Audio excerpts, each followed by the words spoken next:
Then out spake brave Horatius, the captain of the gate. To every man upon this earth death cometh soon or late, and how can man die better than facing fearful odds for the ashes of his fathers and the temples of his gods? Horatio Cockles was a Roman patrician who, when the Roman army was routed, held the Pont Sublicius with two companions, allowing the Roman army to cross and destroy the bridge behind him, denying the enemy a crossing. Horatio, being the only survivor on the other bank and by then severely wounded, threw himself in the Tiber after uttering a prayer to the gods. He is one of the most well-known figures symbolizing individual self-sacrifice and heroism for one's nation in classical history, specifically symbolized by defending a bridge or a pass. Another such figure is Roland of Roncevaux, who, ambushed in a mountain pass in the Pyrenees by pagans, fought heroically to the death and, as the last Frank standing, blew his horn, the Olifant, to alert the main body of the Frankish army.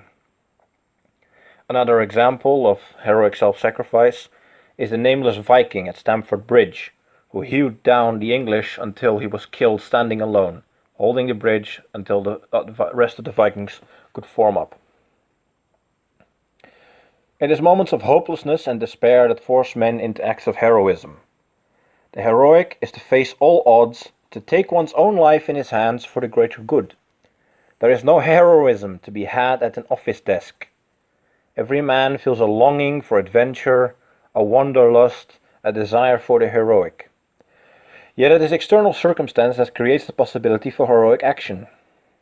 And in this modern society, so rapidly decaying, there is a lot of opportunity for heroism. The heroic now is to stand up against it and say no more. The men who stand up now are not a Horatio fighting a rearguard action at a bridge. Rather, they are a vanguard. We are a vanguard. A vanguard with no main army behind it. No blowing horn will summon us allies. But every man in this must be willing to do as Horatio, to self-sacrifice, to be the lone man facing all odds, knowing his own life is forfeit, but by doing so he saves his nation. For every civilization is shaped and maintained by the blood of heroes. If you trace the family lines back of all of humanity, you will see that roughly half as many men had progeny as women, meaning most women did have children, but only about half of all men. There are many reasons for this, but one of them is that young men die in war before they have offspring. Their sacrifice is, however, necessary to ensure that the nation as a whole survives into the future, that it does not succumb to external threats. Blood is the currency of glory, and glory is the building block of culture, of civilization. The sublime, as Kierkegaard calls it, is what glory is.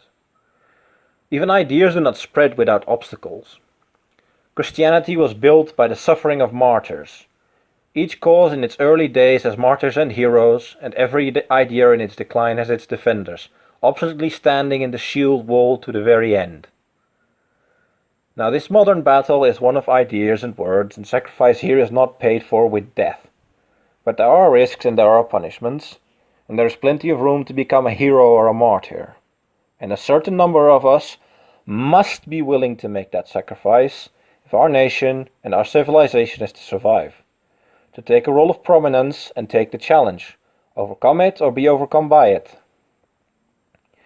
The Islamic civilization has men of so true a faith, they will strap bombs to themselves and offer themselves up for the greater cause. A civilization that is willing to fight the greatest technological armies tooth and nail and not give an inch for decades. That stays true to who they are and what they believe, no matter the assaults upon them. And one could scroll the names of all the martyrs of Islam on pavement stones, and one could pave a road around the circumference of the earth with them. And we, the West, expect to withstand that without some sacrifice of our own?